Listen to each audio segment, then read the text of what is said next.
Welcome to Big Dumper Land, a place that a place that me and Gas would like to be in a little bit more than we are probably at this stage of our life. Yeah. How come they never good nick? They just called us fat bastards. Big dumpers would have been a better name.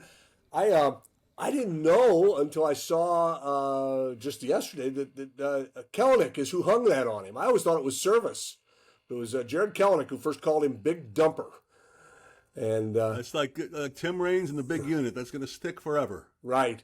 Yeah, it's funny because we talk about this, and maybe it's always been this way. As you get older, you tend to think, nobody has cool nicknames anymore. Well, that's a cool nickname. I mean, that's not his initials or some, weird. It's like, no, everybody knows. I think people say, what does it mean? What do you mean, what does it mean? Take a look. What do you think it means? Says so on his torpedo bats. Yeah, right. I couldn't help but think, and a guy you and I both love quite a bit, and it's no knock on him. But I thought of Shawn Kemp in 1994, at the peak of his powers, maybe not quite at the peak, but certainly rising, and the greatest dunker in the NBA. Nobody would argue that Kemp was not, and he didn't get out of the first round of the slam dunk contest that year in Minneapolis. And I just remember being heartbroken for him, like, how can this be? How? Because I was on that trip, and I'm like, how on earth do... The point being, these guys become such superhuman things to us that we just think it's automatic. It's not. And what he did last night, even though it's a made-for-TV event, and I think it's a fun event. Whatever. Yeah. If you don't want to watch it, that's fine. But it's fun. But it's not just flip a switch to rise to the occasion. And I thought what he did, Groz, one of the most impressive things I've seen, to have had the first half he had, and then just say, now I'm going to show it. I'm going to show you what I can do. I was amazed. Well, he still needed about that much. Yeah, With right. a half inch to advance is the way he advanced over Rooker of the A's. Yeah, look, I mean, I tweeted out last night that are we all on a Cal Raleigh vivid dream here? Yeah, right. Because, I mean, absolutely everything is going his way. I mean, it is incredible, to have his father there and his brother there. His brother there gets off the line of the night, I thought, when they asked him, what did you see when, who was it that was doing the, Passon was doing the interviews afterwards, and asked him, what did you see out there from your brother? And he said, greatness. Yeah. Which is just perfect. He sees Griffey, Cal does, points at him, perhaps him come over and give him a hug, and as he comes over, he turns his hat, twists it backwards to show Junior his love as the two-time champion. It's just, he's not missing anything. Everything is hitting for this guy on every single level.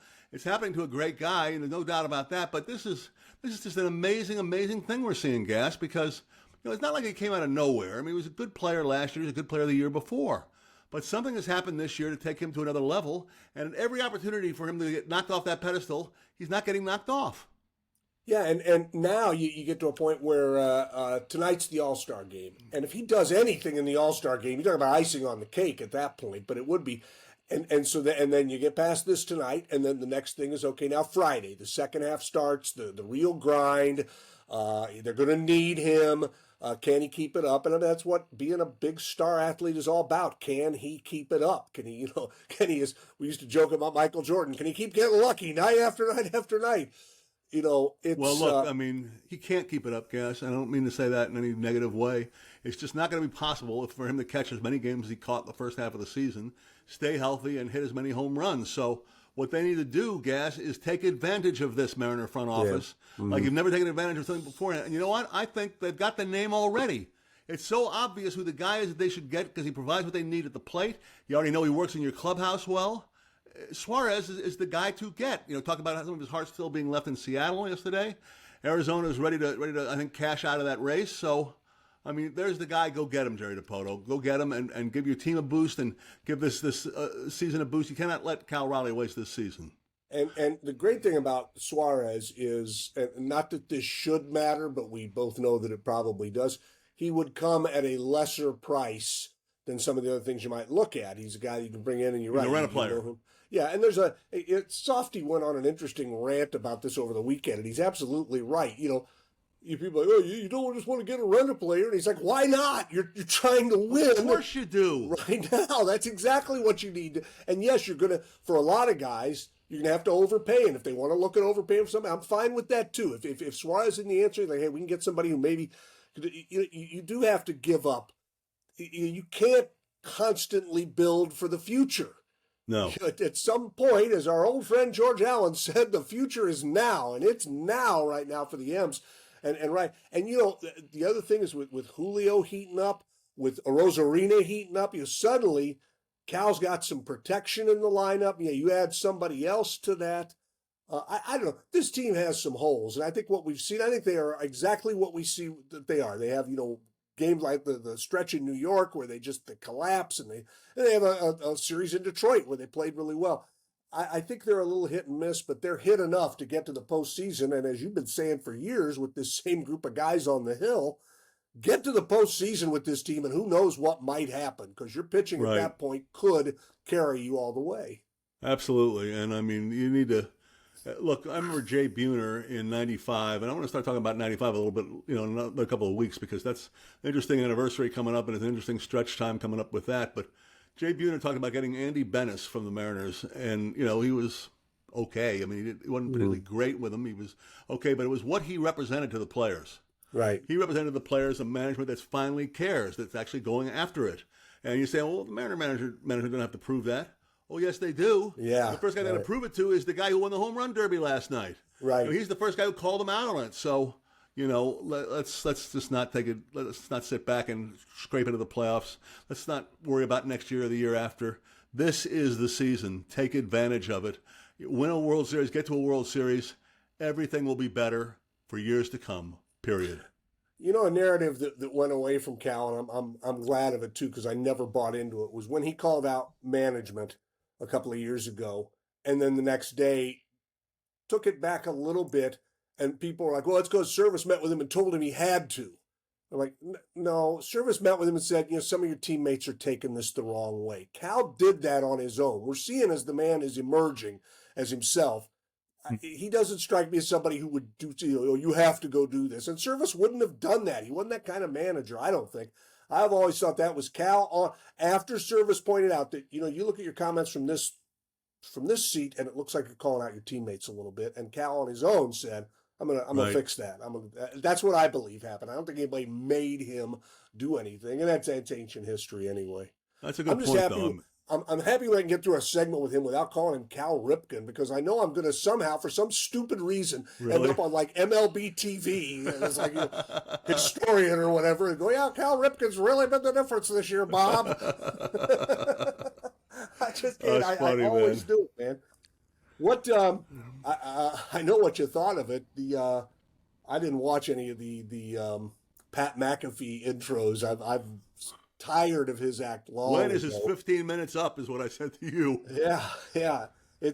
And I mean, here's the thing. They knew what they were getting with him, but this idea, I don't know. If I'm baseball, I'm like, maybe you sit back and go, do we really need to hype this thing that much? Do we have to turn it into something out of wrestling, or can we just let it stand on its own? And some years it's going to be great, because you got a guy who hit 38 home runs who goes out and wins the thing with his dad pitching. And some years it's just going to be ho-hum because you can't get guys interested, and that's okay.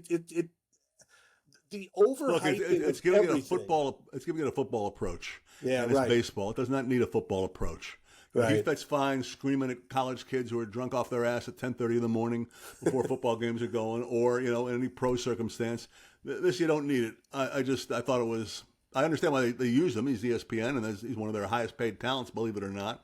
But I don't think they need it. I mean, he's not my cup of tea, but he works for other people. I think this was a circumstance where it did not fit. Period. Yeah, that great way to put it, and just also kind of a circumstance where you just kind of sit back and. It's the same thing people were saying about Stephen A. Smith during the NBA Finals. It's not pleasant to have someone scream at you on TV or in real life or anywhere. It's just not. Once in a while, you got to do it. I get that, but you can't just have a guy screaming at you for 20 straight minutes and go, boy, that was great. Who the hell wants that? Unless you want to scream about what the NBA is talking about. I'd take a little screaming on that. Yeah, I'd take a little shouting on that. So they're meeting in Las Vegas. By the time this hits the Puckett Worldwide Sports Network this afternoon, we may know more about this. They're meeting today in Vegas, the NBA owners, the Board of Governors, and Tim Booth. Mixed reports. Right. Tim Booth says three things are going to happen. Like less than 1%, they just say we're going to expand. You got to throw that out there. They might, probably not. The favorite is that they're going to form a committee and study it, which would be nothing. And then the third was they're going to say, we're not even talking about this until 2030. We got to get through this new TV deal. We're thinking of expanding into Europe. And then, I think we both seen, I saw something in The Athletic today where James Dolan is leading the anti-expansion group. And yeah, you could say what you want about him. He's the owner of the Knicks. He carries a little weight. If he doesn't want to expand, that's going to carry some weight within the NBA offices. Well, in that story, they also made it a point to make it clear that he's not the only one. Right. He's not a lone warrior on this one. He's greedy, like they all are. And I saw a story where basically the NBA's, if you look at all the teams, their profits their losses are in the 9 figures for all the teams running. So I mean, they want this money. They just cut a big deal and they want a lot of money. I'm also hearing, Gas, that it's just in reading that stuff and other stuff that they may be shot. What does Boston sell for? Just $6 billion? Was that what they went for? Yeah, I think so. Yeah. Well, you got to have more than that for an expansion fund, then, don't you? Shouldn't it be $10 billion?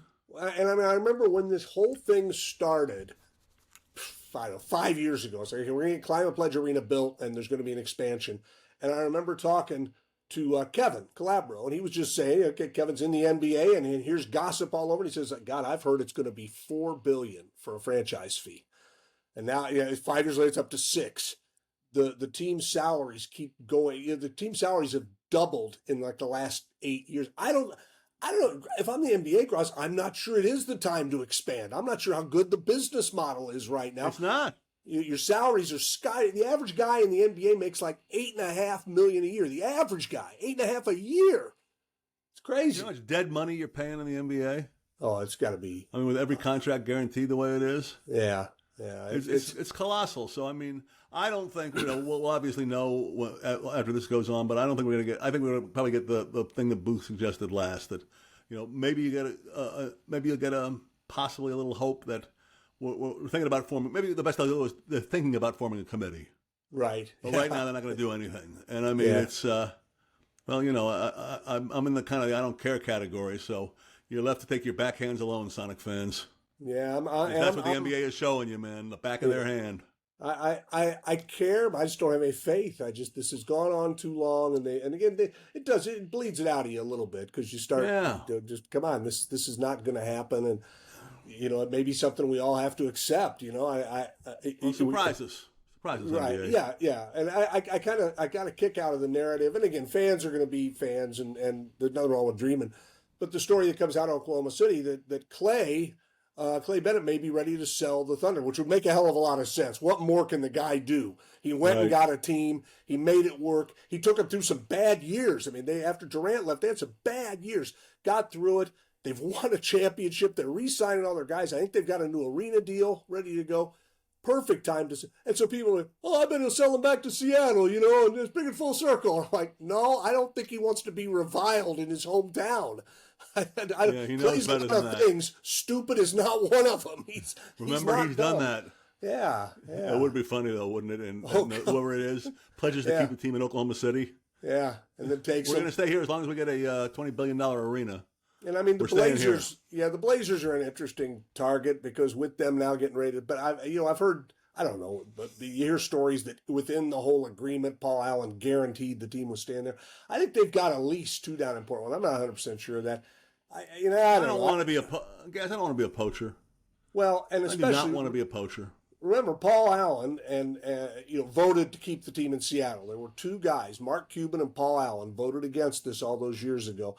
So I've always said I don't have any trouble taking any other team, but those 2 I'd feel really bad about because they stood with us when nobody would. Fair enough. It's been so long ago, and I'm with you. I don't. If they surprise us, I'll be very happy, but I don't think that's coming. Nah, I don't either.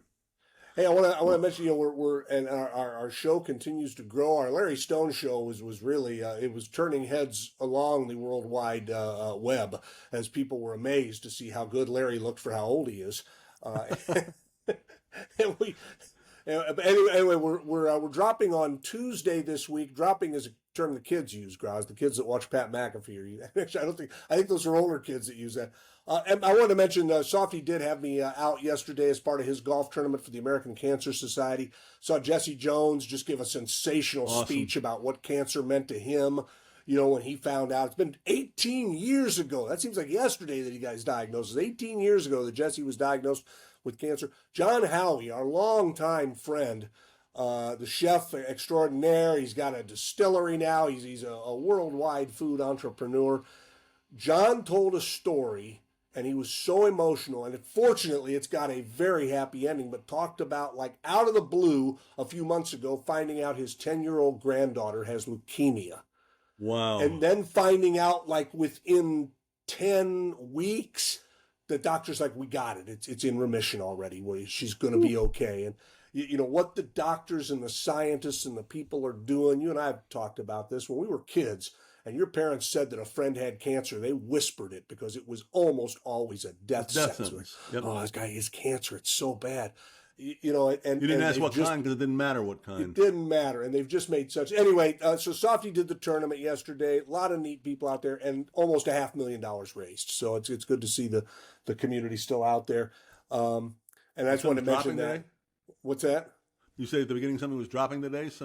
Our thing is dropping on Tuesday instead of Monday because I played golf yesterday. Gotcha.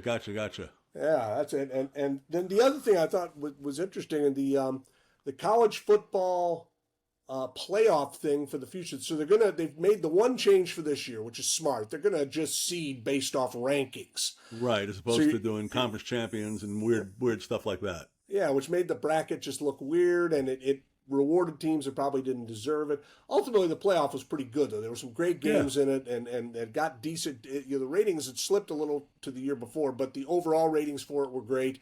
Ratings for the other bowl games went up, so it's a good thing. So I think that doing the seeding that way is good, but there's been a presumption that the Big Ten and the SEC are going to push through an expansion and get to 14 or 16 teams. And I've seen now that it may not get there. And the hang-up is kind of interesting. It's been a hang-up for years within the Southeastern Conference. The other leagues want the SEC to add a 9th game.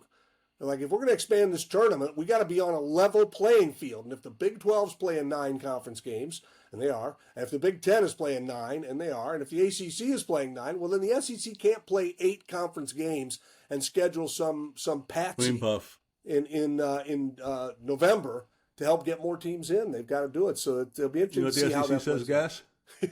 Yeah. Sorry. Yeah. We're only playing 8. There's nothing you can do about it. We're thinking of a 16-team tournament featuring all 16 SEC teams. Yeah, well, it was kind of interesting when you started talking there about it. You know, the Big Ten and the SEC are going to try and ram through something. They don't have to ram through anything, by the way. Yeah. Reading that deal, they have the right to change it any way they want, those two. So all they got to do is agree, and it's done. Right, and that's where they're not agreeing right now because the Big Ten is kind of standing pat with, no, we want you guys to play 9. I would think the CC fans would want that. If you tell us, I'd rather see you play a good team from the conference than somebody I've never heard of. Well, Mike, our fans will do whatever we say anyway, and we like to keep them dollars at home, so we'll be fine. You'd have been a good SEC Don't pay attention to those fans. Yeah, right. Don't pay attention to the fans. What, are you crazy? Oh, you got to say it in a nice voice, though. Don't pay attention to those fans. Yeah, bless their hearts. They don't know. They don't know. All right, let me dig up the In the News story. It's one of the shortest in history, Groz, because it really kind of sums up how I think life could go for a lot of us. Okay. We're going to Seoul, South Korea. To get the story, they've got an aquarium there, like they do in a lot of big cities. They have all kinds of exotic animals, including they had a shark tank with a female shark and a male shark. And officials say the male shark they felt he was doing it on purpose, kept bumping into the female, like knocking her off and bumping into her. And so she ate him. I mean, killed him, but they like him and said, well, not only is he dead, like he's mostly gone. He's eaten. He never existed. Right. She's like, yeah, you get another shark and you tell him what the expectations are. She said afterwards, what husband? I ain't seen no husband. Don't you listen to those fans? All right, see you. Okay, pal.